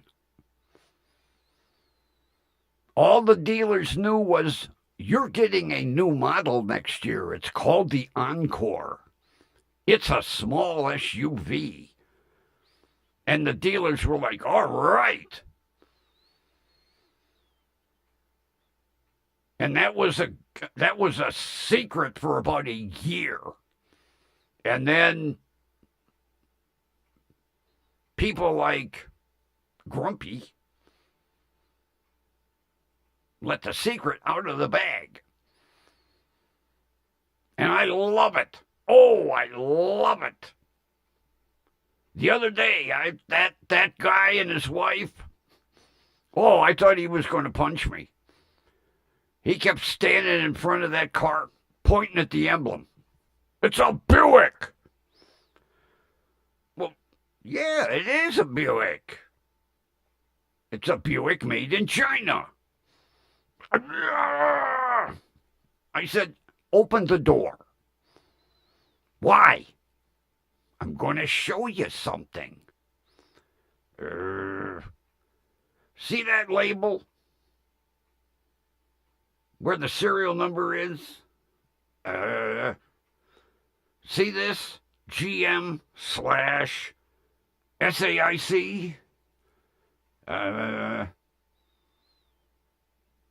That's the Chinese company that makes them for Buick. Well, don't believe me. Gargle it. Because I guarantee if you ask your salesman, he'll say no. Yes. It's made in China. Enjoy your Chinese car. Then I get in my truck and I leave. They're standing there going, grrr. But I'll tell you what. In China, Buick sells, like crazy. A Buick in China carries more prestige than a Cadillac in China. Because Buick has been made in China for years. And Buick was always like the luxury model. So the Chinese love Buick.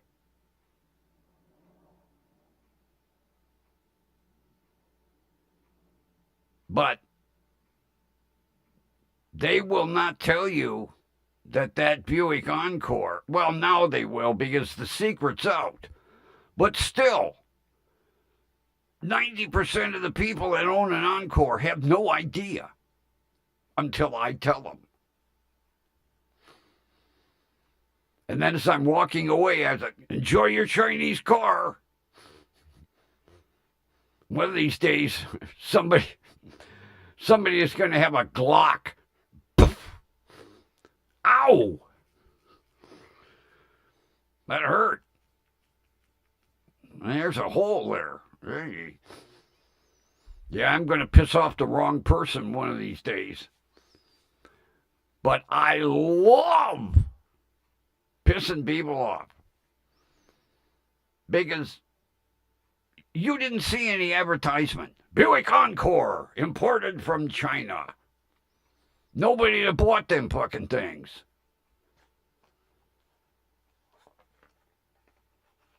And I can guarantee, once people find out they're made in China, they're probably thinking of getting rid of them.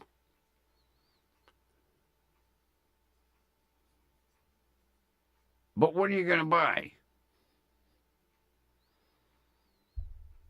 If you look at a car today, GM, Ford, Chrysler, 80% of the parts come from all over the world.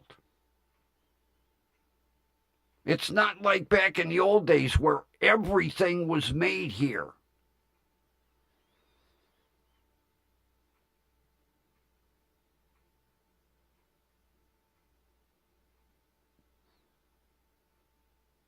%80 of the parts that go into American cars come from all over the globe.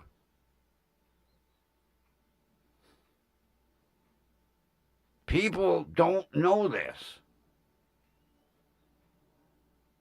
because they don't publish statistics like that. I remember the Crown Vic. You would go to the dealer to buy parts, and you'd get one box that says made in Vietnam and one made in the Philippines. And very rarely you find, made in America. Wow. And I'll tell you what, to this day, if I see something made in Vietnam, it pisses me off.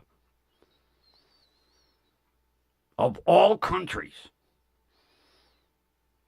I lost 6 friends over there. Or a war that we didn't win. And then when the veterans came home, they were spit on and everything else.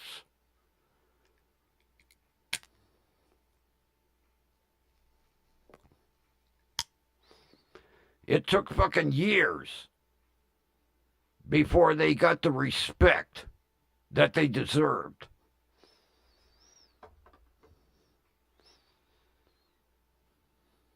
Everybody talks about, I was in Korea, or, very rarely did you hear a vet go, I was in Nam. He'd get run out on a rail. They were embarrassed to say where they because they got treated like shit when they came back. And I had 6 friends come back in a box.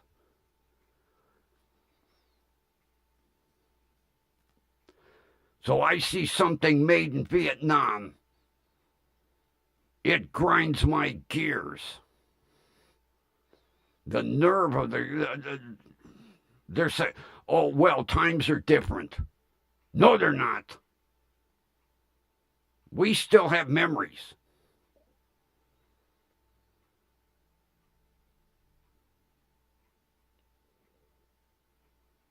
I can't remember what I ordered something The hell did I order? I looked at the box. It said made in Vietnam. I sent it back. Person I bought it from was like, well, what's wrong with it? I said, it's made in Vietnam. Well, what's wrong with it's made in Vietnam? Well, what's wrong with it? How many times have I got to tell you? It's made in Vietnam. I don't want it. Give me my money back. I'll find a part made somewhere else. It's the only place I won't. If I order something off of eBay and the box says made in Vietnam, I return it. Tell the person I want my fucking money back. I ain't supporting that goddamn country.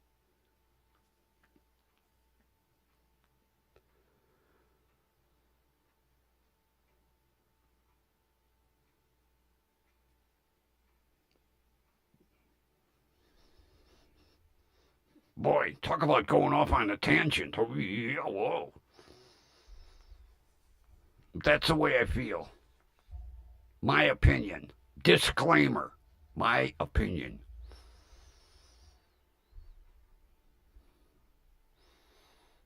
I'm going to have to start putting a disclaimer up. Opinions of the host are his opinion.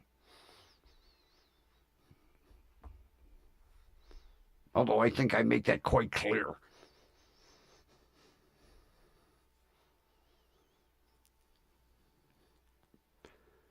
Well, it has been a surprisingly wonderful night to see everybody here and a new face.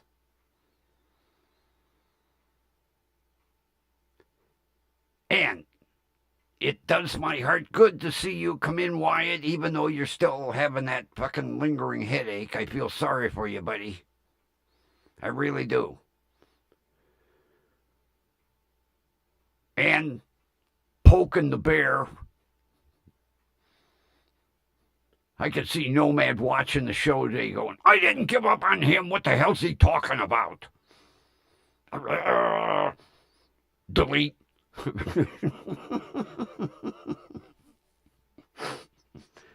No, I know Nomad would never do that to me. He promotes me so much. He's like family. Make the old guy feel good. Come on. Make Uncle Grumpy feel good. Support him. Subscribe. Here's the link. The sad thing is, I don't even know how to put up a link for my own fucking show. Technology. Weird.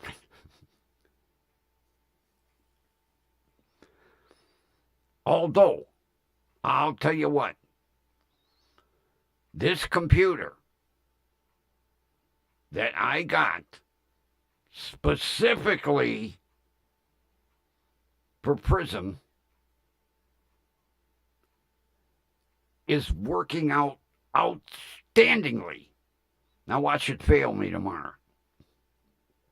I have had no red box warnings since.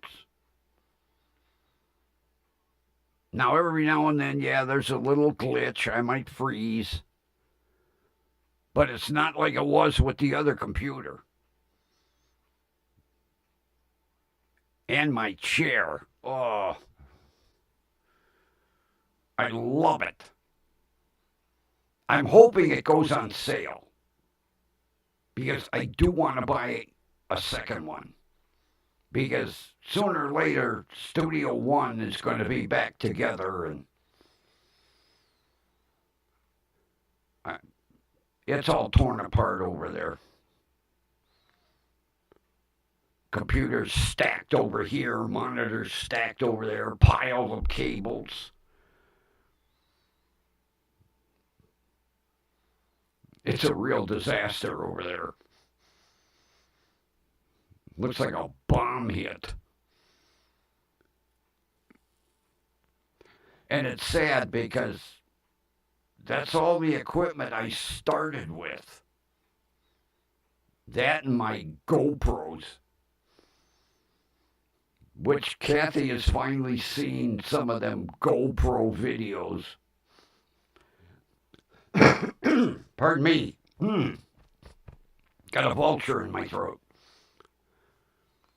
Although, Kathy, you got to admit, those GoPros are crystal clear, even the knockoff, because about 80% of those videos are filmed with a knockoff GoPro. And they're crystal clear. Me sitting out in a lawn chair in the backyard with a GoPro on a tripod, talking away. No microphone. That's another thing. The sound was pretty good, too. Almost 3 years using a GoPro.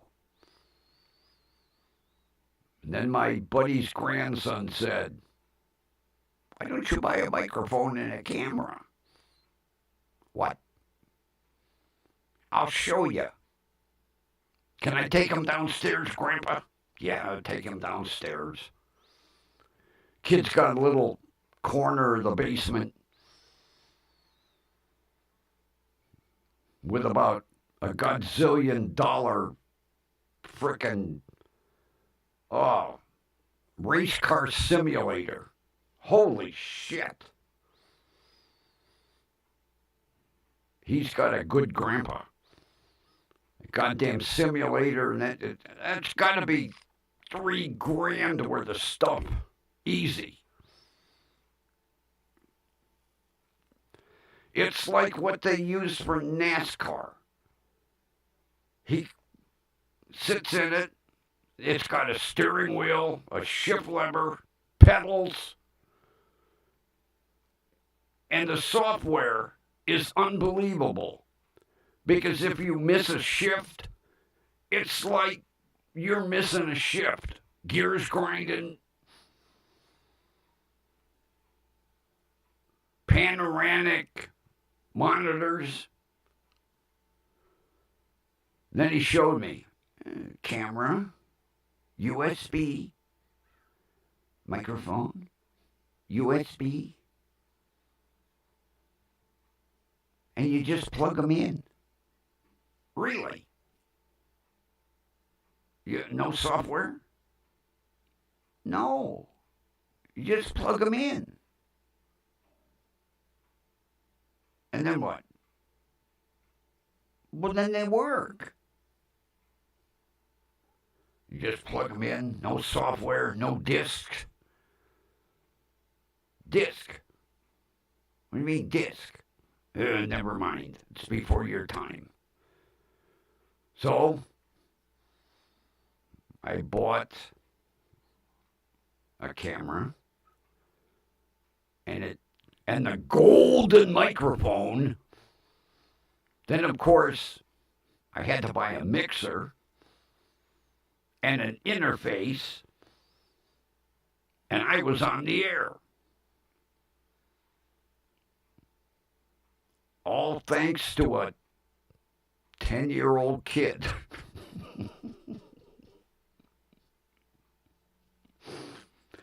Oh, I remember that day. Can I take him downstairs, Grandpa? Yeah, He opened the door. I looked in that room. I was like, holy yutchapug. Because Grandpa built him a special little room. Soundproofing on that foam rubber that looks like egg crates all around the walls for sound deadening. Oh, he spent some money. On the door it says, Timmy's room, keep out. Oh.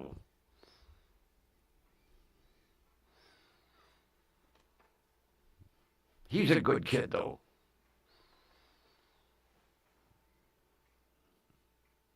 Christ, he's getting straight A's.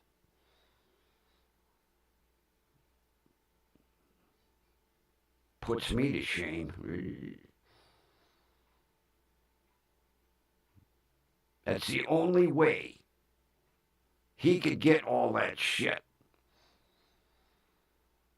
He'll say, gee, Grandpa, they got a new video game out.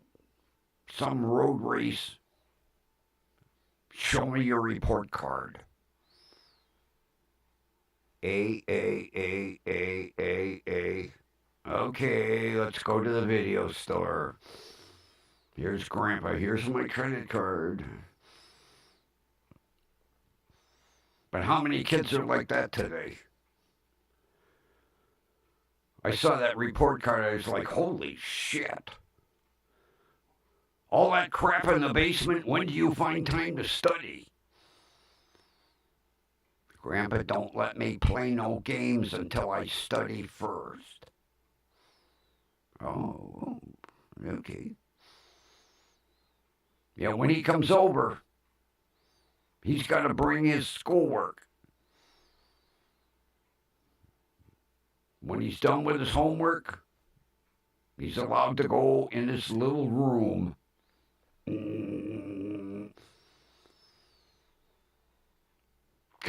I wish I had that at 10 years old. Oh my God. But the shit they make today. And then, for each video game, they're all motor racing games. There's a different console. You have a NASCAR set up with a steering wheel and a shifter and a Formula One. And them consoles, they're like $300 each one. And then I couldn't believe it. Pedals, accelerator, brake, clutch, gear shifter.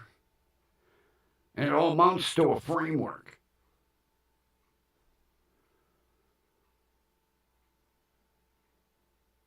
At 10 years old, I was putting puzzles together and building plastic model cars. Nowadays, kids, cell phones, video games. Then I wonder, when they have kids, what's it going to be like? Because I'm not going to be here to see it.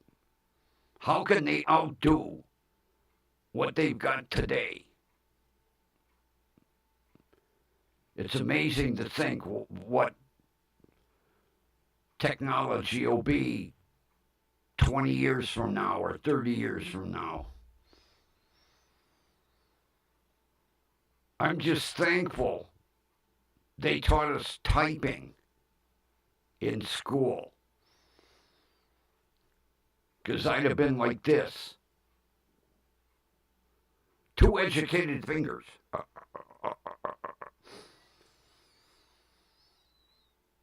It's the only way we survive. Hey, we learned typing in grade school. We can work a computer. I'll never forget my first one. The thing took up half of a room. A Tandy TRS-80 with an 8-inch floppy drive. When they come out with the little 3.5 inchers, oh, we used to have 8 inchers. And the floppy drive was about the size of a trunk on a Cadillac. I wish I'd have kept all that stuff just to show kids. This was the first computer. What did it do? Nothing really.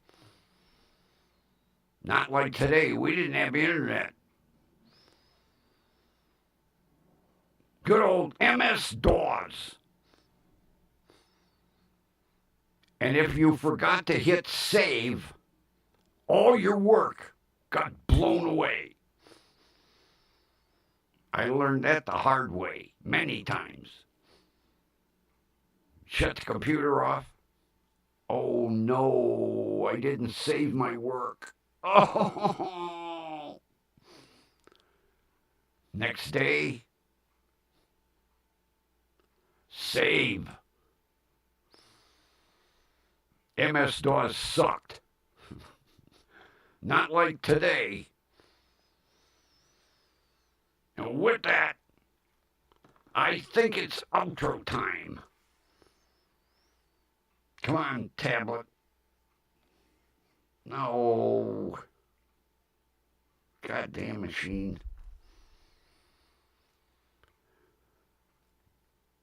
Music. No. No. I'll get copyright for sure. Intro to the Tonight Show. I get struck down. This is what we want.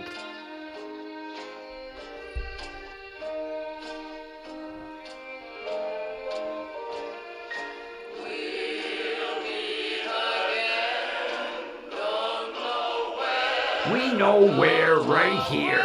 WDWL TV, 7 p.m. And with that, everybody, you made my night tonight. You really did. I'm really ecstatic to see everybody here. It really brightened my evening. And with that, we will meet again right here tomorrow night. Have a wonderful rest of your evening, afternoon, morning, wherever you are in the world. See ya!